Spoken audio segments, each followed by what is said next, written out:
In the dim room, Zainab is lying in bed, a wave of cough shaking her frail body. Ali watches helplessly, his hand gently stroking Zainab's forehead, his face etched with worry. Ali rises slowly and opens a small wooden box, the meager contents mirroring their desperate situation. Despair engulfs Ali as he counts the coins, the reality of their poverty crushing his spirit. Under the cloak of night, Ali moves like a shadow into the wealthy man's mansion. His hands shake as he snatches jewelry, his heart pounding in his chest. Just as he is about to escape, the distant wail of police sirens pierces the silence. The tension escalates as Inspector Fahad catches him red-handed. In the dimly lit interrogation room, Inspector Fahad faces Ali.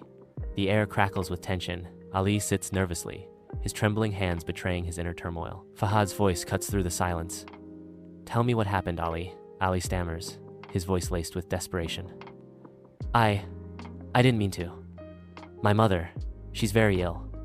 I couldn't afford her treatment." Tears welling in his eyes, Ali pleads, "I'm not a thief, I'm just a desperate son." In the sterile hospital room, Zainab is lying in the hospital bed, recovering, while Ali sits beside her, radiating relief. Inspector Fahad enters, offering new hope.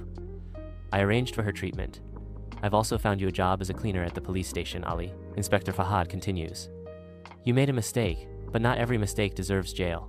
Sometimes, reform is the best punishment." Years later, under the stark hum of fluorescent lights in a police station, Ali observes a young man inside a holding cell. A flicker of recognition crosses Ali's face as he approaches the cell, his movements measured. Ali listens intently, his expression reflecting deep empathy and understanding. Ali thinks back to Inspector Fahad, his own past a stark contrast to his present.